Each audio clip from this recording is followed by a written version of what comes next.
ನಮ್ಮ ಅಜ್ಜಂದ್ರ ಕುಳಿತು ಅನಾಯಾಸವಾಗಿ ಆ ಯುದ್ಧವನ್ನು ಗೆದ್ದಿದ್ದಾರೆ. ಹಾಗಾಗಿ ಅಂತಹ ಕೃಷ್ಣ ಪರಮಾತ್ಮನ ಮಹಿಮೆ ನನಗೆ ಹೇಳ್ರಿ.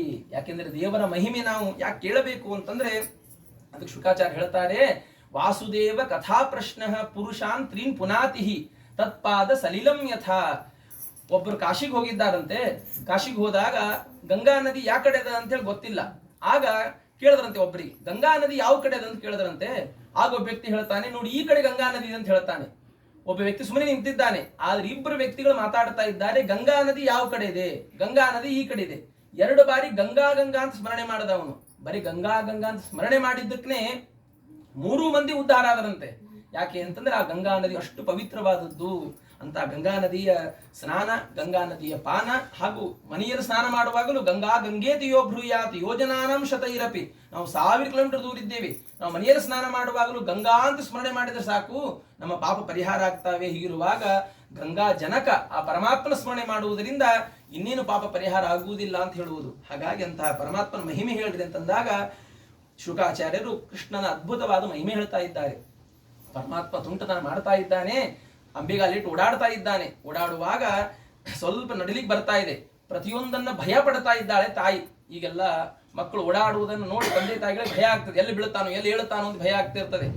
ಯಶೋಧ ಏನೇನು ಭಯ ಪಟ್ಲೋ ಆ ಎಲ್ಲ ಭಯವನ್ನ ಪರಮಾತ್ಮ ಪರಿಹಾರ ಮಾಡದಂತೆ.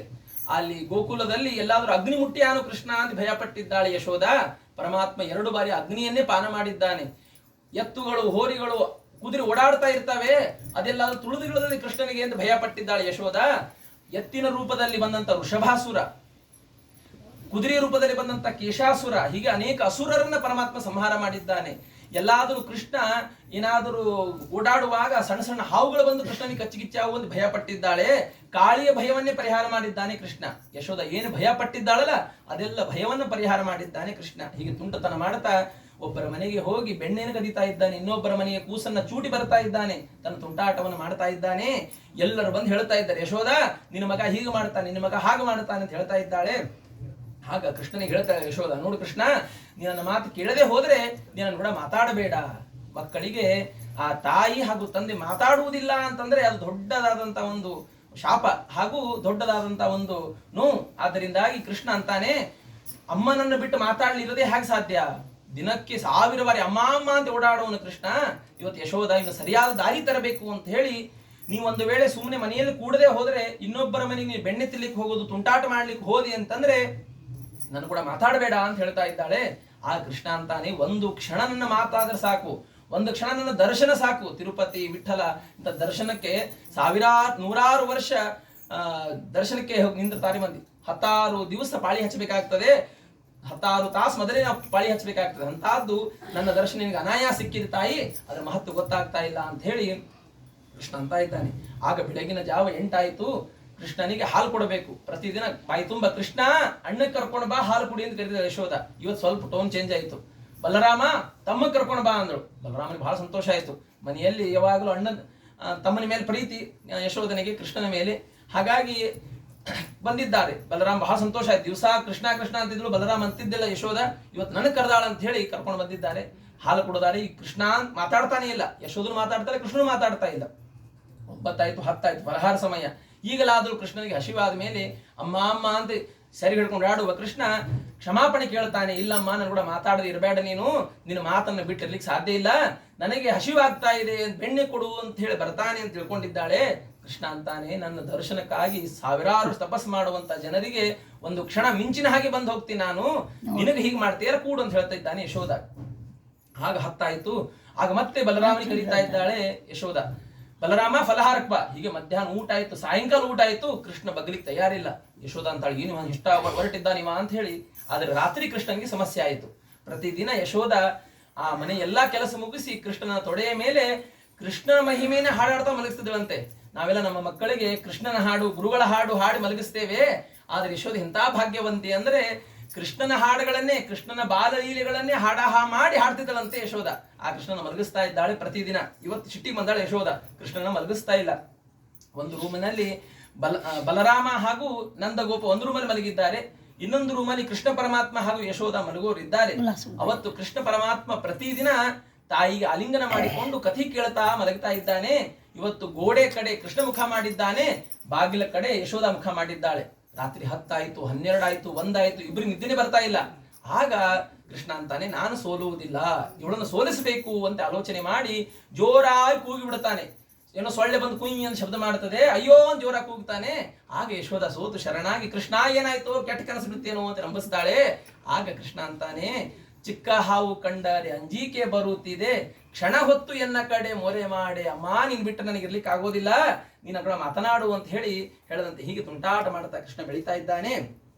ಆಗ ಕೃಷ್ಣನ ಮೊದಲನೇ ವಿವಾಹ, 16,108 ವಿವಾಹಗಳನ್ನಾದ ಕೃಷ್ಣ ಪರಮಾತ್ಮ ಮೊದಲಿಗೆ ವಿವಾಹ ಆದದ್ದು ಆಟ ಆಡುವಾಗಲೇನೆ ನೀಲಾ ಎನ್ನುವಂತಹ ಒಬ್ಬಳನ್ನ ವಿವಾಹ ಆಗಿದ್ದಾನೆ.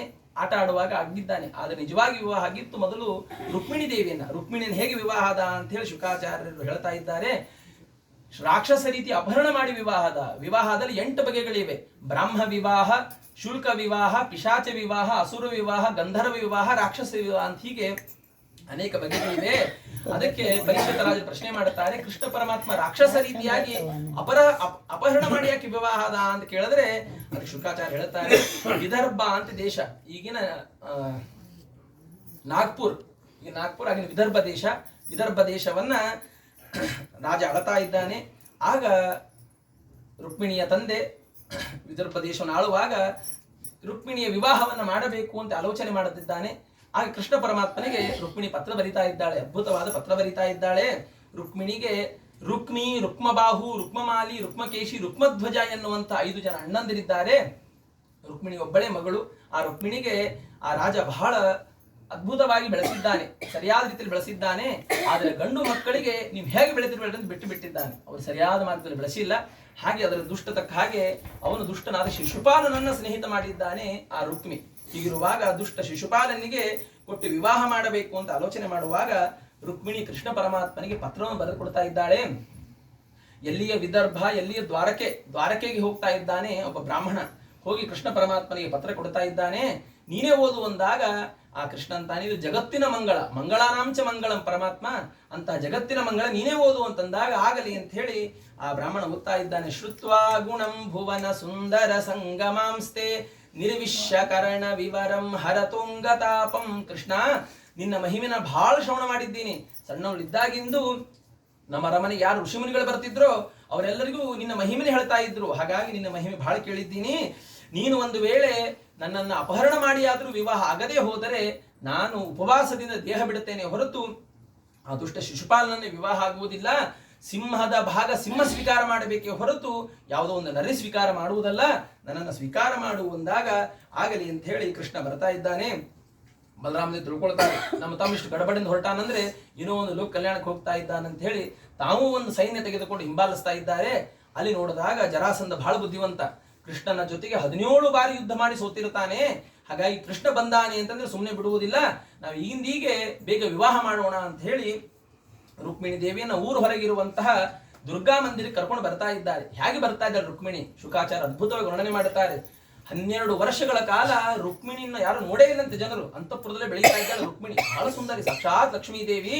ಆ ರುಕ್ಮಿಣಿ ಬರುವಾಗ ಎಲ್ಲಾ ಜನರು ಪ್ರಾರ್ಥನೆ ಮಾಡ್ತಾ ಇದ್ದಾರಂತೆ, ನಮ್ಮದೇನಾದ್ರೂ ಪುಣ್ಯ ಇತ್ತು ಅಂತಂದ್ರೆ ಈ ರುಕ್ಮಿಣಿ ಕೃಷ್ಣ ಪರಮಾತ್ಮನಿಗೆ ಯೋಗ್ಯಳಾದವಳು, ಆ ದುಷ್ಟ ಶಿಶುಪಾಲ ಯೋಗ್ಯನಲ್ಲ ಅವನು ಅಂತ ಹೇಳಿ ಎಲ್ಲರೂ ಪ್ರಾರ್ಥನೆ ಮಾಡ್ತಾ ಇದ್ದಾರೆ. ಅದಕ್ಕೆ ರುಕ್ಮಿಣಿಯು ಕೂಡ ಆತಂಕ ಆಗ್ತಾ ಇದೆ. ಹೋದ ಬ್ರಾಹ್ಮಣನೂ ಬರಲಿಲ್ಲ, ಈ ಕಡೆ ಕೃಷ್ಣನೂ ಬರಲಿಲ್ಲ, ಎಲ್ಲಿ ಹೋದ್ರು ಅಂತ ಹೇಳಿ ಆ ರುಕ್ಮಿಣಿ ನೋಡ್ಬೇಕಂತೆ. ಹೇಗೆ ನೋಡಿದಳು ಆಶ್ಚರ್ಯ ಆಗ್ತದೆ. ಬಹಳ ಸುಂದರ ವರ್ಣನೆ ಮಾಡ್ತಾರೆ ಶುಕಾಚಾರ್ಯ. ರುಕ್ಮಿಣಿಯ ಕೂದಲು ಬಹಳ ಗುಂಗುರು ಕೂದಲಿದ್ದು ಅಂತೆ. ಆ ಗುಂಗುರು ಕೂದಲು ಕಣ್ಣ ಮೇಲೆ ಬಂದಾಗ ಆಯ್ತಂತೆ. ಕಣ್ಣ ಮೇಲೆ ಬಂದಂತ ಕೂದಲು ಸರಿಸಿಕೊಂಡು ನೋಡಿದಳಂತೆ, ಎಲ್ಲಿದ್ದಾನೆ ಕೃಷ್ಣ ಅಂತ ಹೇಳಿ. ಆಗೆಲ್ಲೂ ಕೃಷ್ಣ ಕಾಣುತ್ತಾ ಇಲ್ಲ, ಆತಂಕ ಆಗ್ತಾ ಇದೆ ರುಕ್ಮಿಣಿಗೆ. ಆಗ ಈಗೆಲ್ಲ ಹೆಂಗಾಗ್ತದೆ ಪರಿಸ್ಥಿತಿ ಅಂತಂದ್ರೆ, ಒಬ್ಬ ಮೊನ್ನೆ ಮದ್ವೆ ಮಾಡಿಸ್ಲಿಕ್ಕೆ ಹೋಗಿದ್ದೆ, ಅಪರೂಪಕ್ಕೆ ಒಂದೇ ಮಾಡಿಸಿದ್ದೆ ನಾನು. ಹೋದಾಗ ಲಘು ಮುಹೂರ್ತ ಇತ್ತು, 7ಕ್ಕೆ ಮುಹೂರ್ತ ಇತ್ತು, 10ಕ್ಕೆಲ್ಲ ಮದುವೆ ಮುಗಿದೇ ಬಿಡುತ್ತೆ ನಮ್ಮದು. ಅವ್ರು ಇನ್ನೊಬ್ರು ಗಂಡು ಬೀಗರು ಬೇರೆ ಊರದವ್ರು ಇದ್ರೆ ನಾ ಹೆಣ್ಣು ಬೀಗರ ಕಡೆ ಮಾಡಿಸಿದ್ದೆ. ಅವ್ರು ಅಂದ್ರು ಆಚಾರ ನಾ ಸ್ವಲ್ಪ ಮುಂದೆ ಹೋಗ್ಬೇಕಾಗಿದ್ರೆ ನೀವೆಲ್ಲ 2ನೇ ಅಕ್ಷರಕ್ಕೆ ನೀವಿರ್ರಿ, ನೀವು ಲೋಕಲ್ದಲ್ಲಿದ್ರೆ ನೀವು ಇರ್ರಿ ಅಂತಂದ್ರು. ಆಯ್ತು ಅಂತ ಹೇಳಿ ಅವ್ರಿಗೆಲ್ಲ ಲಘು ಮೇಕಪ್ ಮಾಡಿಬಿಡ್ರಿ, ಆಯ್ತು 15 ನಿಮಿಷ ಮಾಡ್ಬಿಡ್ತೇವ್ರಿ ಆಚಾರ, ಕೂಡ್ರಿ ಅಂತ ಕಳಿಸಿದ್ರು. ಭಾಳ ಚಲೋ ಆಯ್ತು, ನಾನು ಪ್ಲಾನ್ ಮಾಡಿಬಿಟ್ಟೆ. 11 2ನೇ ಅಕ್ಷರ ತಾಕಿ ನಾನು ಹೋಗ್ಲಿಕ್ಕೆ ಆಗ್ತದೆ ಕೂತೀವಿ. 10:15 ಒಳಗೆ ಕರ್ಕೊಂಡು ಹೋದವ್ರು 11:15 ಆಯ್ತು, 12:15 ಆಯ್ತು, 1:15 ಆಯ್ತು, 2:15, 4 ತಾಸು ರೀ. ನಾವು ಮದುವೆನೇ 3 ತಾಸು ನಮಗೆ ವಿಷಯವಿ, 4 ತಾಸು ಆದ್ರೂ ಇನ್ನೂ ಬರ್ಲಿಕ್ಕೆ ತಯಾರಿಲ್ಲ. ಬಾಲಬಡ ಏನ್ ಮಾಡ್ಲಿಕ್ಕತ್ತೀರಿ ಅಂತ ಕೇಳಿದ್ರು ಕೂದಲು ಗುಂಗುರು ಮಾಡ್ಲಿಕ್ಕತ್ತಾರಂತೆ.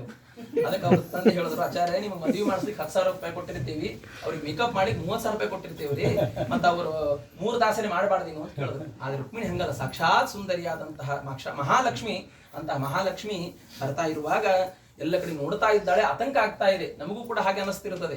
ಏನೋ ಒಂದು ಸಂದರ್ಭ, ಏನೋ ಒಂದು ಕೆಲಸ ಆಗ್ಬೇಕಾಗಿರುತ್ತದೆ, ಆ ಯೋಗ್ಯ ಸಮಯದಲ್ಲಿ ಆ ಕೆಲಸ ಆಗ್ಲಿಲ್ಲ, ಅದೊಂದು ಸರಿಯಾಗಿ ಆಗ್ಲಿಲ್ಲ ಅಂತಂದ್ರೆ ಆತಂಕ ಆಗೋ ಹಾಗೆ ರುಕ್ಮಿಣಿ ಸಾಕ್ಷಾತ್ ಮಹಾಲಕ್ಷ್ಮಿ ಆದರೂ ಆತಂಕ ಆದ ಹಾಗೆ ನಟನೆ ಮಾಡ್ತಾ ಇದ್ದಾಳೆ. ಅಷ್ಟರಲ್ಲಿ ಕೃಷ್ಣ ಮಿಂಚಿನ ಹಾಗೆ ಬರ್ತಾ ಇದ್ದಾನೆ. ಬಂದು ರುಕ್ಮಿಣಿಯ ಕೂಡಿಸಿಕೊಂಡು ವೇಗವಾಗಿ ಹೊರಟು ಬಿಟ್ಟಿದ್ದಾನೆ. ಎಲ್ಲರೂ ಪ್ರಾರ್ಥನೆ ಮಾಡ್ತಾ ಇದ್ದಾರೆ. ಆ ಪ್ರಾರ್ಥನೆ ಯಶಸ್ವಿ ಆಯಿತು. ನಾವು ಕೂಡ ಇನ್ನೊಬ್ಬರಿಗೋಸ್ಕರ ಪ್ರಾರ್ಥನೆ ಮಾಡಿದ್ರೆ ಆ ಕೆಲಸ ಆಗ್ತದೇನು? ಎಲ್ಲರೂ ಹೇಳ್ತಿರ್ತಾರೆ, ನಮಗೋಸ್ಕರ ಪ್ರಾರ್ಥನೆ ಮಾಡ್ಕೊಳ್ರಿ, ನಮ್ಗೆ ಹೀಗೆ ಕಷ್ಟ ಇದೆ, ಹೀಗೆ ಕಷ್ಟ ಇದೆ. ಇನ್ನೊಬ್ಬರಿಗೋಸ್ಕರ ಪ್ರಾರ್ಥನೆ ಮಾಡಿದ್ರೆ ಅದು ಪರಮಾತ್ಮ ಅನುಗ್ರಹ ಮಾಡ್ತಾನೆ ಏನು ಅಂತಂದ್ರೆ, ನಾನು ಮುಂಬೈ ವಿದ್ಯಾಪೀಠದಲ್ಲಿ ಓದುವಾಗ ಒಂದು ಘಟನೆ ಆಯ್ತು, ನೆನಪಾಯ್ತು. ಒಬ್ಬ ವ್ಯಕ್ತಿ ಡಾಕ್ಟರ್, ಅವರು ಸಾಮಾನ್ಯವಾಗಿ ಡಾಕ್ಟರ್ ಅಂತಂದ ಮೇಲೆ ಅವ್ರಿಗೆ ದೇವರ ಮೇಲೆ ವಿಶ್ವಾಸ ಸ್ವಲ್ಪ ಕಡಿಮೆ ಇರುತ್ತದೆ. ತಮ್ಮ ಕೈ ಮೇಲೆ ಹೋದ ಮೇಲೆ ದೇವರಿಚ್ಛೆ ಅಂತ ಆಮೇಲೆ ಅಂತಾರೆ. ಒಬ್ಬ ಡಾಕ್ಟರ್ ಇದ್ರು, ಅವರು ಪ್ರತಿದಿನ ನಮ್ಮ ಆಚಾರ್ಯ ಹತ್ರ ಬಂದು ವಾದ ಮಾಡೋರು, ದೇವರಿಲ್ಲ ಅಂತ ವಾದ ಮಾಡೋರು. ನಮ್ಮ ಆಚಾರ್ಯ ಎಲ್ಲಾ ಪುರಾಣಗಳದ್ದು ಎಲ್ಲ ಉದಾಹರಣೆ ಕೊಟ್ಟು ದೇವರಿದ್ದಾನೆ ಸಾಧನೆ ಮಾಡೋರು. ವೆಂಕಪ್ಪನ ನೀವು ಮುಂಬೈ ನೋಡಿದ್ರೆ ಗೊತ್ತಾಗ್ತದೆ, ವೆಂಕಪ್ಪಂದ ಹಾಲದ ಅದ್ರ ಹಿಂದಿನ ಬರೋರು ದೇವ್ರ ದರ್ಶನ ಮಾಡ್ತಿದ್ದಿಲ್ಲ, ಬರೀ ನಮ್ಮ ಆಚಾರ್ಯ ಭೇಟಿಯಾಗಿ ಆಚಾರ್ಯಗಳು ವಾದ ಮಾಡಿ ಹೋಗ್ಬಿಡೋರು. ಒಂದ್ ದಿವ್ಸ ಒಮ್ಮೆ ಬಂದವ್ರು ಬಂದು ದೇವ್ರ ನಮಸ್ಕಾರ ಮಾಡಿ ಅಳತಾವ್ ನಿಂತು ಬಿಟ್ರು ದೇವ್ರ ಮುಂದೆ. ಯಾಕೆ ಏನಾಯ್ತು ಅಂತ ಕೇಳಿದ್ವಿ. ನಿಮ್ಮ ಆಚಾರ್ಯ ಭೇಟಿ ಆಗ್ಬೇಕಾಯ್ತು, ನಾನು ಆಚಾರ್ಯ ಹೋಗಿ ನಮಸ್ಕಾರ ಮಾಡಿ, ನಾ ದೇವ್ರು ನಂಬ್ತೀನಿ ಆಚಾರ್ಯ, ಅದು ಒಂದು ತಿಂಗಳಿಂದ ಬರಬ್ಬರಿ ಒಂದೊಂದು ತಾಸು ನಾನು ವಾದ ಮಾಡಿ ತಿಳಿಸಿ ಹೇಳಿಕತ್ತೀನಿ ಮಾರಾಯ, ದೇವ್ರು ನಮ್ಮದೇ ಇರುವವನು. ಇವತ್ತು ನಿನಗೇನು ವಿಶ್ವಾಸ ಬಂತು? ಇಲ್ಲ, ನಾನು ವಿಮಾನ ಪ್ರಯಾಣ ಮಾಡಬೇಕಾಗಿತ್ತು, ವಿಮಾನ ಪ್ರಯಾಣ ಮಾಡ್ಕೊತ ಹೊರಟಿದ್ದೆ, ಒಮ್ಮಿನೊಮ್ಮೆ ಬಹಳ ಮಳೆ ಆಯ್ತು, ಮುಂಬೈ ಕಂಡಾಪಟ್ಟೆ ಮಳಿ, ಹಂಗಾಗಿ ವಿಮಾನ ನಿಂತು ಹೋಗ್ಬಿಡುತ್ತೆ, ವಿಮಾನ ಹೋಗಲ್ಲ ಅಂದ್ರು. ಅನಿವಾರ್ಯ ನಾನು ಕಾರಲ್ಲಿ ಹೋಗ್ಬೇಕಾಯ್ತು. ಕಾರಿಂದ ಊರು ಹೊರಗೆ ಮುಂಬೈ ಎಕ್ಸ್ಟೆನ್ಷನ್ ಏರಿಯಾ ಹೋದ ತಕ್ಷಣ ಕಾರು ಕೆಟ್ಟ ಬಿಡತ್ತು, ಭಯಂಕರ ಮಳೆ ಆಗಿದ್ದ, ಕಾರು ಮುಂದೆ ಹೋಗಲ್ಲ ಅಂದ್ಬಿಟ್ರೆ ಡ್ರೈವರ್. ನಾನಿಲ್ಲಿ ಕಾರ್ನ ಮಲಗುತ್ತೀನ್ರಿ, ಒಂದೇ ಒಂದು ಸಣ್ಣ ಮನಿ ಅದ, ನೀವು ಅಲ್ಲಿ ಹೋಗ್ತಿದ್ರು ನೋಡ್ರಿ ಅಂತ ಹೇಳ್ದ ಕಾರ್ ಡ್ರೈವರ್. ಆಯ್ತು ಅಂತ ಹೇಳಿ ನಾನು ಹೋದೆ. ಅಲ್ಲಿ ಅವ್ರಿಗೆ ಬಾಗಲ ಬಡದೆ, ಅಲ್ಲಿ ಗಂಡ ಹೆಂಡತಿ ಒಂದೇ ಮಗಳು, 3 ಮಂದಿ ಅಲ್ಲಿ ಮನೆಯಲ್ಲಿದ್ದಾರೆ. ಅವ್ರಿಗೆ ಕೇಳಿದೆ ನಾನು, ಇವತ್ತೊಂದು ದಿವಸ ರಾತ್ರಿ ನಾ ಇಲ್ಲಿ ಮಲಗಬಹುದೇನು? ನಾ ಡಾಕ್ಟರ್ ಹಾಗೇನು ಹೇಳ್ಕೊಳ್ಳಿಲ್ಲ ವ್ಯಕ್ತಿ, ಅವಶ್ಯ ಬರ್ರಿ ಅಂತ ಕರೆದಿದ್ದಾರೆ. ಅವ್ರು ಸಾಯಂಕಾಲ ನಾವು ದೇವರಿಗೆ ಪಾರಾಯಣ ಮಾಡುತ್ತೇವೆ, ಭಜನೆ ಮಾಡುತ್ತೇವೆ, ಬರ್ರಿ ನೀವು ಅಂತಂದ. ಏನ ಭಜನೆ ಎಲ್ಲ ಅಲ್ಲರಜನ ಅವೆಲ್ಲ ಮಾಡಂಗಿಲ್ಲ, ತಮ್ಮ ಮೊಬೈಲ್ ಸರ್ಸ್ಕೋತ್ ಕೂತ್ ಬಿಟ್ಟಿದ್ದಾರೆ ಡಾಕ್ಟರ್. ಆಗ ಇನ್ನು ಹಸಿವಾಗೂ ಏನು ಕೇಳ್ತಾರೆ, ಊಟ ಮಾಡೋಣ ಬರ್ರಿ ಅಂದ್ರೆ ಅವಶ್ಯ ಊಟ ಕೂಡ್ತಾರೆ. ಎಂದಿಗೂ ದೇವರು ಇಲ್ಲ ಅಂತ ವಾದ ಮಾಡುವ ಆ ಡಾಕ್ಟರ್ ಅವತ್ತು ಕೇಳಿದ್ರಂತೆ, ನೀವು ಅಷ್ಟು ಭಕ್ತಿಯಿಂದ ದೇವರಿಗೆ ಪ್ರಾರ್ಥನೆ ಮಾಡೋದಲ್ಲ, ಏನ್ ಬೇಡ್ಕೊಂಡ್ರಿ? ಸಾಮಾನ್ಯವಾಗಿ ಬಹಳ ಮಂದಿ ಇದ್ದ ನಮಗ ಭಕ್ತಿ ಬರ್ತದೆ, ಒಬ್ಬನೇ ಕೂತ ನಮಸ್ಕಾರ ಮಾಡತ್ತಂದ್ರೆ ಯಾರಿಲ್ಲ, ನಮ್ಗೆ ಸುಮ್ ಕೈ ಮುಗಿದು ಹೋಗ್ಬಿಡ್ತೇವೆ. ಆದ್ರೆ ಈ ಯಾರೂ ಇಲ್ಲ, ಒಂದು ದೊಡ್ಡ ಎಕ್ಸ್ಟೆನ್ಷನ್ ಏರಿಯಾ, ನೀವು ತಂದೆ ತಾಯಿ ಮಗ 3 ಮಂದಿ ಇದ್ದೀರಿ, ಇಷ್ಟು ಭಕ್ತಿನ ದೇವರ ಭಜನೆ ಮಾಡ್ಲಿಕ್ಕೆ ನಾಮಸ್ಮರಣೆ ಮಾಡ್ಲಿಕ್ಕಿರಲ್ಲ, ಏನಂತ ಬೇಡ್ಕೊಂಡ್ರಿ ದೇವರಿಗೆ? ಆಗ ಅವ್ರು ಹೇಳಿದ್ರಂತೆ, ನಮಗೆ ಬಹಳ ಬಡತನ ಅದ, ನಮ್ಮದು ಸಣ್ಣದೊಂದು ಹೊಲ ಅದ, ಏನು ಸ್ವಲ್ಪ ಬೆಳೆದಂದ ಬೆಳೆಯನ್ನ ಮುಂಬೈಗೆ ಹೋಗಿ ಮಾರ್ತೀವಿ, ಬಂದ ಹಣದಲ್ಲಿ ಜೀವನ ಮಾಡ್ಲಿಕ್ಕತ್ತೀವಿ. ಆದ್ರೆ ನಮಗ ಮಗನಿಗೆ ಏನು ಕ್ಯಾನ್ಸರ್ ಅಂತ ನಮಗೆ ಗೊತ್ತಿಲ್ಲ, ದೊಡ್ಡ ಡಾಕ್ಟರ್ ಹತ್ರ ತೋರಿಸ್ಬೇಕಾಗಿದೆ, ಅಷ್ಟು ನಮ್ಮ ಹತ್ರ ಹಣ ಇಲ್ಲ, ದೇವ್ರಿಗೆ ಹೇಗಾದ್ರೂ ಮಾಡಿ ಒಬ್ಬ ಡಾಕ್ಟರ್ನ ಭೇಟಿ ಮಾಡಿಸಪ್ಪ ಅಂತ ಬೇಡ್ಕೊಂಡಿವಿ. ಇವರು ವಿಮಾನ ಕ್ಯಾನ್ಸಲ್ ಆಗ್ಲಿ ಅಂತ ಬೇಡ್ಕೊಂಡಿಲ್ಲ, ಕಾರ್ ಇವ್ರ ಮನಿ ಮುಂದೆ ಕೆಡಲಿ ಅಂತ ಬೇಡ್ಕೊಂಡಿಲ್ಲ, ಈ ಡಾಕ್ಟರ್ ಮನಿ ಒಳಗೆ ಬರ್ಲಿ ಅಂತ ಬೇಡ್ಕೊಂಡಿಲ್ಲ, ಒಬ್ಬ ಡಾಕ್ಟರ್ ಪರಿಚಯ ಆಗಲಿ ಅಂತ ಇಷ್ಟು ಬೇಡ್ಕೊಂಡಿದ್ದಕ್ಕೆ ದೇವ್ರು ನನಗೆ ವಿಮಾನ ಕ್ಯಾನ್ಸಲ್ ಮಾಡಿಸದ, ಇವ್ರ ಮನಿ ಮುಂದೆ ಕಾರ್ ಕೆಡುವ ಹಾಗೆ ಮಾಡಿಸದ, ನಾನು ಅಲ್ಲಿ ಕಾರ್ನ ಮಲ್ಕಿದ್ರೆ ಭೇಟಿ ಆಗ್ತಿದ್ದಿಲ್ಲ, ಇವ್ರ ಮನಿ ಒಳಗೆ ಬರುವ ಹಾಗೆ ಮಾಡಿಸದ. ನಾ ಎಂದಿಗೂ ದೇವ್ರು ಇಲ್ಲ ಅಂತ ವಾದ ಮಾಡೋ ವ್ಯಕ್ತಿ ಏನು ಪ್ರಾರ್ಥನೆ ಮಾಡಿದ್ರಿ ಅಂತ ಬಿಡಿಸದ. ಹಾಗಾಗಿ ದೇವ್ರು ಇದ್ದಾನೆ ಅಂತ ನಂಬತೀನಿ, ನೀವೇನು ಕಾಳಜಿ ಮಾಡಬೇಡ್ರಿ, ಭಾರತದಲ್ಲಿ ಕ್ಯಾನ್ಸರ್ದ ಟಾಪ್ 10 ಡಾಕ್ಟರ್ ನಾ ಇದ್ದೀನಿ, ನಿಮ್ಮ ಮಗನಿಗೆ ಗುಣ ಮಾಡೋ ಜವಾಬ್ದಾರಿ ನಂದು ಅಂತ ಬಂದಿನ್ರಿ, ಆಪರೇಷನ್ ಮಾಡಿ ಅವನಿಗೆ ಆರಾಮ್ ಮಾಡಿ ಕೊಟ್ಟು ಬಂದಿನ್ರಿ ಅಂತ ಹೇಳಿದ ನಮ್ಮ ಆಚಾರ್ಯರಿಗೆ. ಹಾಗಾಗಿ ಬಹಳ ಸಂತೋಷ ಪಟ್ಟಿವಿ. ಅದರಿಂದಾಗಿ ದೇವರಿದ್ದಾನೆ ಅಂತ ವಿಶ್ವಾಸ ಪಟ್ಟಿವಿ ಅಂತಂದ್ರೆ ನಮ್ಮ ರಕ್ಷಣೆ ಮಾಡೇ ಮಾಡುತ್ತಾ ಅಂತ ಪ್ರಹ್ಲಾದರಾಜ ಹೇಳ್ತಾರೆ, ರಕ್ಷತಿ ಇತ್ಯೇವ ವಿಶ್ವಾಸ ಸರಕ್ಷತಿ ಯೋಹಿ ಗರ್ಭೆ. ದೇವರಿದ್ದಾನೆ ಅಂತ ನಾವು ವಿಶ್ವಾಸ ಇಟ್ಟಿವಿ ಅಂದ್ರೆ ದೇವ್ರ ನಮ್ಮನ್ನು ಹೆಂಗೆ ರಕ್ಷಣೆ ಮಾಡ್ತಾನೆ ಅಂದ್ರೆ, ಕೂಸನ್ನ ಆ ತಾಯಿ ತನ್ನ ಗರ್ಭದಲ್ಲಿ ರಕ್ಷಣೆ ಮಾಡುವಂತೆ ಮಾಡ್ತಾನಂತೆ. ಕೂಸು ಹುಟ್ಟದ ಮೇಲೆ ಅದಕ್ಕೆ ಹಸಿವಾಗ್ತಾ ಇದೆ, ನಿದ್ದೆ ಬರ್ತದೆ ಗೊತ್ತಾಗ್ತದೆ, ಆದ್ರೆ ಕೂಸು ಗರ್ಭದಲ್ಲಿದ್ದಾಗ ಏನ್ ಗೊತ್ತಾಗ್ತದೆ? ಅದು ಯಾವಾಗ ಮಲಗ್ತದ ಗೊತ್ತಿಲ್ಲ, ಯಾವಾಗ ಹೇಳ್ತದ ಗೊತ್ತಾಗುವುದಿಲ್ಲ. ಆದ್ರೂ ಪರಮಾತ್ಮ ಹೇಗೆ ರಕ್ಷಣೆ ಮಾಡ್ತಾನಲ್ಲ ಹಾಗೆ ರಕ್ಷಣೆ ಮಾಡ್ತಾನೆ. ಆಗ ರುಕ್ಮಿಣಿ ದೇವಿಯನ್ನ ಕೃಷ್ಣ ಪರಮಾತ್ಮ ಮಿಂಚಿನ ಹಾಗೆ ಬಂದು ಕರೆದುಕೊಂಡು ಹೋಗಿದ್ದಾನೆ.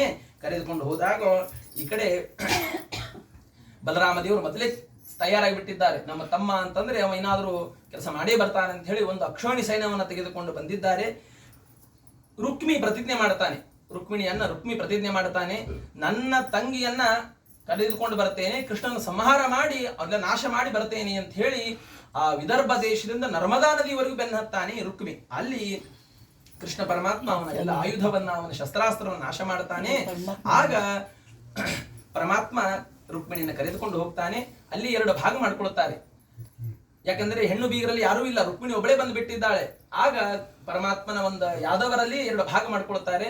ನಾವು ಹೆಣ್ಣು ಬೀಗರು, ನಾವು ಗಂಡು ಬೀಗರು ಅಂತ ಹೇಳಿ ಮೂಲ ಮಾಧವ ಅಂತ ಹೇಳಿ, ದ್ವಾರಕಾದ ಹತ್ರ ಮೂಲ ಮಾಧವ ಅಂತ ಒಂದು ಊರಿದೆ. ಅಲ್ಲಿ ಕೃಷ್ಣ ಪರಮಾತ್ಮನ ಅದ್ಭುತವಾದ ವಿವಾಹ ಆಗ್ತದೆ. ಲಕ್ಷ್ಮೀರ್ಯಸ್ಯ ಪರಿಗ್ರಹ ಕಮಲಭೂ ಸೂನುರ್ಗರುತ್ಮಾನೃತಃ ಪೌತ್ರಶ್ಚಂದ್ರ ವಿಭೂಷಣ ಸುರಗುರು ಶಿಶಿಷ್ಟ ಶಯ್ಯಾಸನಃ ಬ್ರಹ್ಮಾಂಡಂ ಸುರಮಂದಿರಂ ಪರಗಣಯಸ್ಯ ಪ್ರಭೋ ಸೇವಕಾಃ ಸತ್ರೈಲೋಕ್ಯ ಕುಟುಂಬ ಪಾಲನ ಪರಃ ಕುರ್ಯಾತ್ ಜಗನ್ಮಂಗಲಂ ಅಂತ ಪರಮಾತ್ಮ ಮೂಲ ಮಾಧವದಲ್ಲಿ ಆ ರುಕ್ಮಿಣಿಯನ್ನು ವಿವಾಹ ಆಗ್ತಾನೆ. ಈ ಕಡೆ ರುಕ್ಮಿ ಆಲೋಚನೆ ಮಾಡ್ತಾನೆ, ನಾನು ನನ್ನ ತಂಗಿಯನ್ನು ಕರೆದುಕೊಂಡು ಬರ್ಲಿಕ್ಕೆ ಆಗ್ಲಿಲ್ಲ ಅಂತ ಪ್ರತಿಜ್ಞೆ ಮಾಡಿದ್ದಾನೆ. ನಾನು ಆ ಪುಂಡಿನಪುರವನ್ನು ಪ್ರವೇಶ ಮಾಡುವುದಿಲ್ಲ ಅಂತ ಪ್ರತಿಜ್ಞೆ ಮಾಡಿದ್ದಾನೆ. ಆದ್ರೆ ದುಷ್ಟರ ಪ್ರತಿಜ್ಞೆ ಹೇಗಿರ್ತಾವೆ ಅಂತಂದ್ರೆ ಅದಕ್ಕೆ ಸುಭಾಷಿತಕಾರ ಹೇಳ್ತಾನೆ, ಶರದಿ ಗರ್ಜತಿ ವರ್ಜಸಿ ನಿಸ್ವಾನೋ ಮೇಘಃ ನೀಚೋ ವದತಿ ನ ಕುರುತೆ ಸುಜನಃ ಕರೋತ್ತೇವ ಅಂತ ಹೇಳಿ. ಮಳೆಗಾಲದಲ್ಲಿ ಈ ಸಲ ದೇವರ ಆಶೀರ್ವಾದ ಮಳೆ ಆಗಿಲ್ಲ, ಆದ್ರೂ ಕೆಲವು ಸಲ ಯಾವಾಗಲೂ ಪ್ರತಿ ಸಲ ಯಾವಾಗಲೂ ಮಳೆಗಾಲದಲ್ಲಿ ಮಳೆ ತಾನೇ ಆಗ್ತಿರುತ್ತದೆ. ಆದ್ರೆ ಗರ್ಜನೆ ಬಹಳ ಇರುವುದಿಲ್ಲ, ಸಿಡಿಲು ಗುಡುಗು ಬಹಳ ಇರುವುದಿಲ್ಲ.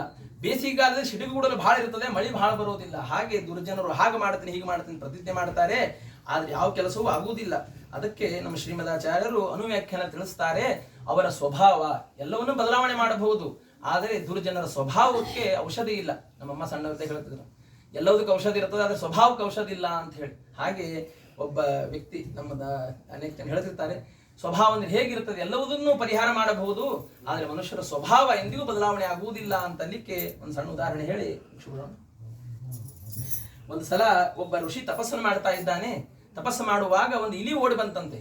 ಇಲಿ ಓಡಿ ಬಂದಾಗ ಎಲ್ಲ ಪಶು ಪಕ್ಷಿ ಪ್ರಾಣಿಗಳ ಮಾತು ಗೊತ್ತಾಗ್ತಾ ಇರ್ತದೆ ಋಷಿಗೆ. ಆ ಇಲಿ ಕೇಳ್ತಾರಂತೆ, ಏನಾಯ್ತು ನಿನಗೆ, ಯಾಕೆ ಹಿಂಗೆ ಗಾಬರಿಯಾಗಿ ಬರ್ತಾ ಇದ್ದಿ ಅಂತ ಕೇಳಿದಾಗ ಆ ಇಲಿ ಹೇಳ್ತಂತೆ, ಇಲ್ಲ ಬಹಳ ಆಶ್ಚರ್ಯ ಇಲಿಗೆ, ಏನಪ್ಪಾ ನಾನು ಮಾತಾಡೋದು ಗೊತ್ತಾಗ್ತದೆ ಇವನಿಗೆ ಅಂತ ಹೇಳಿ. ದಶರಥ ರಾಜನಿಗೆ ಹಾಗೆ, ದಶರಥ ರಾಜನಿಗೆ ಇಲಿಮಿರ ಮಾತಾಡೋದು ಗೊತ್ತಾಗ್ತಿತ್ತಂತೆ. ಅಂತ ಮಹಾನುಭಾವ ದಶರಥ ರಾಜ.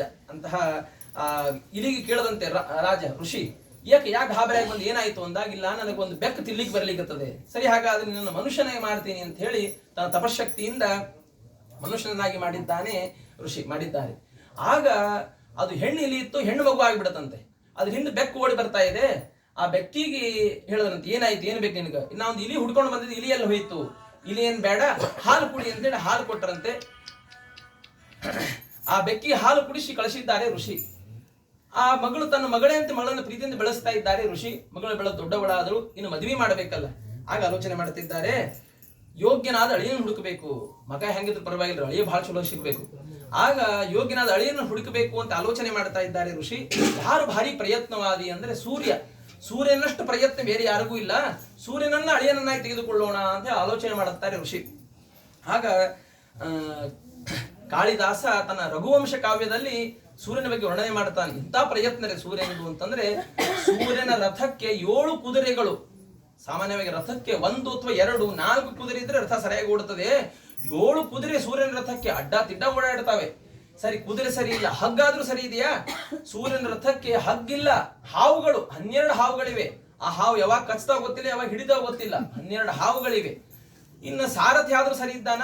ಅರುಣ ಸಾರಥಿ, ಗರುಡ ದೇವರ ಅಣ್ಣ ಅರುಣ. ಅವನು ಸೊಂಟದ ಕೆಳಗೆ ದೇಹನೇ ಇಲ್ಲ, ಸೊಂಟದ ಮ್ಯಾಲಷ್ಟೇ ದೇಹ, ಅವನು ಸಾರಥಿ. ಇದ್ರ ಜೊತೆಗೆ ಅವನೊಂದು ಪ್ರತಿಜ್ಞೆ, ರಥದಲ್ಲಿ ಬರೀ ಸೂರ್ಯ ಕೂತಿಲ್ಲ, ಸೂರ್ಯ ನಾರಾಯಣ ಕುಳಿತಿದ್ದಾನೆ, ಅವನಿಗೆ ಬೆನ್ನು ಮಾಡಿ ಕೊಡಬಾರದು, ದೇವರಿಗೆ ಗುರುಗಳಿಗೆ ಬೆನ್ನು ಮಾಡಿ ಕೊಡಬಾರದು. ಹಾಗಾಗಿ ಈ ಕಡೆ ಮುಖ ಮಾಡಿ ಮುಂದೆ ಓಡಿಸವ್ರಿ. ಡ್ರೈವರ್ ಅಕಸ್ಮಾತ್ ಹಿಂತಿರುಗಿ ಓಡಿಸಿದ್ರು ಅಂದ್ರೆ ಗತಿಯನ್ನು ಮುಂದೆ ಹೋಗೋರ್ದು. ಆದ್ರಿಂದಾಗಿ ಇವ ಅರುಣ ಮುಂದೆ ನೋಡುವುದೇ ಅಲ್ಲವ, ಹಿಂದೆ ನೋಡ್ಕೋತ ಮುಂದೆ ಓಡಿಸವ. ಇಷ್ಟೆಲ್ಲಾ ಕಷ್ಟ. ಅದರ ಮಧ್ಯದಲ್ಲಿ ಚಕ್ರ, ಸಾಮಾನ್ಯವಾಗಿ ರಥಕ್ಕೆ 2, 3, 4 ಚಕ್ರ ಇರ್ತಾವೆ. ಸೂರ್ಯನ ರಥಕ್ಕೆ ಒಂದೇ ಚಕ್ರ. ಇಂಥ ಕಷ್ಟದ್ದು. ಇದರ ಮಧ್ಯದಲ್ಲಿ ನಮ್ದು ಬಿಜಾಪುರ ಬಾಗಲಕೋಟೆಗೆಲ್ಲ ರೋಡ್ ಚಲೋ ಆಗ್ಯಾವ್ರಿ. ಆಕಾಶ ಮಾರ್ಗ ಸೂರ್ಯನ ರಥ, ರೋಡೇ ಇಲ್ಲ. ಇಷ್ಟೆಲ್ಲಾ ಕಷ್ಟ ಇದ್ರು ಒಂದು ದಿವಸ ಸೂರ್ಯ ತಪ್ಸಂಗಲ್ಲ. ಅಂತ ಸೂರ್ಯನಾರಾಯಣನನ್ನ ತನ್ನ ಮಗಳಿಗೆ ಕೊಡಬೇಕು ಅಂತ ಆಲೋಚನೆ ಮಾಡ್ತಾನೆ. ಅದಕ್ಕೆ ಮಗಳಿಗೆ ಕೇಳ್ತಾರೆ, ಮಗಳೇ ಸೂರ್ಯನೇ ಮಾಡ್ಕೊಳ್ತೇನು? ಇಲ್ಲಪ್ಪ, ಬಿಜಾಪುರ ಬಾಗಲಕೋಟೆ ಊರಾಗ ಬೇಸಿಗೆ ಒಳಗೆ ಎಂತ ಬಿಸಿಲಿರುತ್ತದೆ, ಇನ್ನು ಸೂರ್ಯನ ಜೊತೆ ಸಂಸಾರ ಅಂದ್ರೆ ನನ್ನ ಪರಿಸ್ಥಿತಿ ಏನಾಗಬೇಡ. ಹಾಗಾಗಿ ಸೂರ್ಯನಿಗಲ್ಲ, ಇನ್ನು ಕೊನೆವನ ಬಹಳ ವರ ಹುಡುಕಾಡಂಗಿಲ್ಲ, ಕೊನೆವನಾರ ನೋಡು. ಆಯ್ತು, ನೀ ಯಾರಿಗೆ ಹೇಳಕ್ಕೆ ಅವ್ರಿಗೆ ಮಾಡ್ಕೋತೀನಿ ಅಂತ ಹೇಳ್ತಾರೆ. ಸೂರ್ಯನ ಕೇಳ್ತಾರೆ, ಸೂರ್ಯ ನಿನಕ್ಕಿಂತ ಶಕ್ತಿ ಯಾರಿಗಿದೆ, ನಿನಕ್ಕಿಂತ ಪ್ರಯತ್ನ ಯಾರಿಗಿದೆ? ಸೂರ್ಯ ಹೇಳ್ತಾರೆ, ನನಕ್ಕಿಂತ ಪ್ರಯತ್ನ ಮೋಡಕ್ಕದ. ಮೋಡ ಸೂರ್ಯನ ಎದುರಿಗೆ ಬಂತು ಅಂತಂದ್ರೆ ಎಂತ ಬಿಸಿಲಿದ್ರು ಅದು ಮುಚ್ಚಿ ಹೋಗಿಬಿಡುತ್ತದೆ. ಹಾಗಾಗಿ ಸೂರ್ಯನೇ ಮಾಡ್ಕೊಳ್ತೀನಿ ಅಂತ ಕೇಳಿದಾಗ ಮತ್ತೆ ಮಗಳಿಗೆ ಕೇಳಿದ್ರಂತೆ, ಮಗಳೇ ಸೂರ್ಯನೇ ಮಾಡ್ಕೋತೀನು? ಅಪ್ಪ ಇವ್ರು ವರ್ಷನಾಗ 1 ತಿಂಗಳು 2 ತಿಂಗಳು ಇರ್ತಾರೆ, ಮುಂದೆ 8 ತಿಂಗಳು 9 ತಿಂಗಳು ಎಲ್ಲಿ ಹೋಗ್ತಾರೆ ಸಿಗೋದಿಲ್ಲ, ಮತ್ತೆ ನಾ ತವ್ರ ಮನೆಗೆ ಬಂದೇ ಕೂಡಬೇಕಲ್ಲ. ಸರಿ, ಹಾಗಾದ್ರೆ ಮೋಡನ ಬೇಡ. ಮೋಡ ಕೇಳ್ತದೆ, ನಿನಗಿಂತ ಶಕ್ತಿ ಯಾರಿಗಿದೆ? ಮೋಡ ಹೇಳ್ತದೆ, ನನಗಿಂತ ಶಕ್ತಿ ಪ್ರವಾಹ ವಾಯುವಿಗಿದೆ. ವಾಯು ಎಲ್ಲ ಸುರಿಸ್ಕೊಂಡು ಹೋಗ್ತು, ಅಲ್ಲ ಹೋಗಿ ನಾ ಸುರಿದು ಬಿಡ್ತೀನಿ. ನಮ್ಮ ತಂದೆ ಹೇಳ್ತಾ ಇದ್ರು, ಮಾಡಿ ಮೋಡ ಬಂದದ, ಏನೇನು ಮಳಿ ಬರ್ತದ ಕಾಯ್ತಾ ಕೊಡೋರು, ಅಷ್ಟ್ರಲ್ಲಿ ಎಲ್ಲೋ ಗಾಳಿ ಬೀಸ್ಕೊಂಡು ಎಲ್ಲೋ ಮಳಿ ಸುರಿದು ಬಿಡೋದು. ಅಯ್ಯೋ ಭಾರಿ ಮೋಡ ಬಂದಿತ್ತು, ಎಲ್ಲೋ ಹೋಯ್ತು ನೋಡಪ್ಪ ಅಂತ ಹೇಳಪಡೋರು. ಹಾಗೆ ನನಗಿಂತ ಶಕ್ತಿ ಪ್ರವಾಹ ವಾಯುವಿಗಿದೆ ಅಂತ ಹೇಳಿದ್ರಂತೆ. ಆಗ ಪ್ರವಾಹ ವಾಯು ಕರೀತಾರೆ, ಮಗಳಿಗೆ ಕೇಳ್ತಾರೆ, ಮಗಳೇ ಪ್ರವಾಹ ವಾಯು ಮಾಡ್ಕೋತೇನು? ಇಲ್ಲಪ್ಪ ಇವ್ರು 3 ವರ್ಷ ಟ್ರಾನ್ಸ್ಫರ್ ಆಗವರು, ನಾವು ಅವ್ರ ಜೊತೆ ಎಷ್ಟು ಸಂಚಾರ ಮಾಡ್ಲಿ, ಹಾಗಾಗಿ ಪ್ರವಾಹ ವಾಯು ಅಲ್ಲ ಅಂತಾರಂತೆ. ಬಹಳ ಸಿಟ್ಟು ಬಂತು ಋಷಿಗೆ, ಇನ್ನು ಬಹಳ ವರನ ಹುಡುಕ್ಯಾಡಂಗಲ್ಲ, ಇನ್ನು ಕೊನೆ ವರ ನೋಡು ಅಂತ ಹೇಳಿದ್ರು. ಆಯ್ತಪ್ಪ ನೀ ಯಾರಿಗೆ ಹೇಳ್ತಾರೆ ಮಾಡ್ಕೋತೀನಿ ಅಂದ್ರೆ. ಆಗ ಪ್ರವಾಹ ವಾಯು ಕೇಳ್ತಾರೆ ಋಷಿ, ನಿನಕ್ಕಿಂತ ಶಕ್ತಿ ಯಾರಿಗಿದೆ? ಪ್ರವಾಹ ವಾಯು ಅಂದ್ರೆ ನನಕ್ಕಿಂತ ಶಕ್ತಿ ಪರ್ವತಕ್ಕದ. ನಾ ಎಂತೆಂತ ಗಿಡ ಮರಗಳನ್ನ ಕಿತ್ತಿ ಹಾಕಿ ಬಿಡ್ತೀನಿ, ಪರ್ವತವನ್ನು ಅಳಗಾಡಿಸ್ಲಿಕ್ಕೆ ಬರಂಗಿಲ್ಲ ನನಗೆ ಅಂದ್ರಂತೆ. ಆಗ ಮಗಳಿಗೆ ಕೇಳಿದ್ರಂತೆ, ಮಗಳೇ ಪರ್ವತಕ್ಕೆ ಮಾಡ್ಕೋತೇನು? ಅಪ್ಪ ನೀನೇ ನೋಡು, ನಾನಿದ್ದೀನಿ 3 ಅಡಿದ ಪರ್ವತದ 3000 ಅಡಿ, ಜೋಡಿ ಹೆಂಗ್ ಸರಿ ಹೋಗ್ತದ? ರೋಡ್ ಮೇಲೆ ಹೊರಟೇವ ಅಂತಂದ್ರೆ ನಾ ಹೆಂಗ್ ಅವ್ರಿಗೆ ನೋಡ್ಲಿ, ಅವ್ರು ಹೆಂಗ್ ನನ್ನ ಹೆಗಲ ಮೇಲೆ ಕೈ ಹಾಕ್ಬೇಕು, ಹಂಗಾಗಿ ಜೋಡಿ ಹೆಂಗ್ ಸರಿ ಹೋಗ್ತದ ನೋಡು ಅಂದ್ರಂತೆ. ಹೌದು ಸರಿ ಅನ್ನಿಸ್ತ ಋಷಿಗೆ, ಕೊನೆಯ ವರ ನೋಡು, ಅವನ ವರ ಹುಡುಕಾಡಂಗಲ್ಲ ಅಂತ. ಆಯ್ತಪ್ಪ ಇನ್ನು ಕೊನೆಯ ವರ ಯಾರಿಗೆ ತೋರಿಸಲು ಮಾಡ್ಕೋತೀನಿ? ಆಗ ಪರ್ವತ ಕೇಳದ್ರಂತೆ, ಪರ್ವತ ಅಭಿಮಾನಿ ದೇವತೆ ಕೇಳ್ತಾರೆ, ಋಷಿಗಳೇ ಪರ್ವತ ನಿನಕ್ಕಿಂತ ಪ್ರಯತ್ನ, ನಿನಕ್ಕಿಂತ ಶಕ್ತಿ ಯಾರಿಗಿದೆ? ಆಗ ಪರ್ವತ ಹೇಳ್ತದೆ, ಋಷಿಗಳೇ ನನಕ್ಕಿಂತ ಶಕ್ತಿ ಹೆಗ್ಗಣಕ್ಕದ. ಹೆಗ್ಗಣ ನನ್ನ ಕೊರೆದು ಬಿಡ್ತು ಅಂದ್ರೆ ನಾನು ಪೂರ್ಣ ಬಗ್ಗಿ ಬಿಡ್ತೀನಿ. ನಾನು ಮೊದಲು ಮಹಿಷಿ ಒಳಗ 5 ವರ್ಷ ಓದಿದ್ದೇರಿ, ಅಲ್ಲಿ ಮಹಿಷಿ ಒಳಗ ಹೆಗ್ಗಣಗಳು ಇಡೀ ದೊಡ್ಡ ಬಿಲ್ಡಿಂಗ್ ಅನ್ನು ಬಗ್ಗಿಸಿಬಿಟ್ಟಿದ್ ಹೀಗೆ ಅಂತಾದ್ರು. ಆಗ ಮಗಳಿಗೆ ಕೇಳ್ತಾಳಂತೆ, ಮಗಳೇ ಹೆಗ್ಗಣಕ್ ಮಾಡ್ಕೋತೇನು? ಹ್ಞೂ ಅಪ್ಪ ಹೆಗ್ಗಣಕ್ ಮಾಡ್ಕೋತೀನಪ್ಪ. ಆಗ ಋಷಿ ಅನ್ಕೊಳ್ತಾರೆ, ಇದ್ರ ಮೊದಲೇ ಇಲಿ ಇತ್ತು, ಅದಕ್ಕೆ ನಾನು ತಪಸ್ಸು ಹಾಕಿ ಮನುಷ್ಯ ಮಾಡಿದ್ದೆ, ಅದ್ರ ಸ್ವಭಾವೇನು ಬದಲಾವಣೆ ಆಗುವುದಿಲ್ಲ. ಅದಕ್ಕೆ ಶ್ರೀಮದಾಚಾರ್ಯ ಹೇಳ್ತಾರೆ, ಅನುವ್ಯಾಖ್ಯಾನದಲ್ಲಿ ದ್ರವ್ಯಂ ಕರ್ಮಚ ಕಾಲಶ್ಚ ಸ್ವಭಾವ ಜೀವ ಏವಚ. ಎಲ್ಲದಕ್ಕೂ ಔಷಧ ಅದ, ಅದ್ರ ಸ್ವಭಾವಕ್ಕೆ ಎಂದೂ ಔಷಧ ಇಲ್ಲ ಅಂತ. ಅದೃಷ್ಟ ರುಕ್ಮಿ ಸಾಕ್ಷಾತ್ ಕೃಷ್ಣ ಪರಮಾತ್ಮ ಸಿಕ್ಕಿದ್ದಾನೆ ಅಂತ ಹೇಳಿ ಕೃಷ್ಣ ಪರಮಾತ್ಮನ ಪಾದ ತೊಳೆದು ಕನ್ಯಾದಾನ ಮಾಡಿದ್ರು ಅಂತಂದ್ರೆ ಜೀವನ ಉದ್ಧಾರ ಆಗ್ತಿತ್ತು. ಆದ್ರೆ ಕೃಷ್ಣನ ದ್ವೇಷ ಮಾಡ್ತಾ ಕೃಷ್ಣನ ಮದುವೆ ಮಾಡಿಕೊಡುವುದಿಲ್ಲ, ಕೃಷ್ಣನ ಸಂಹಾರ ಮಾಡ್ತೇನೆ ಅಂತ ಹೊರಟಿದ್ದಾನೆ.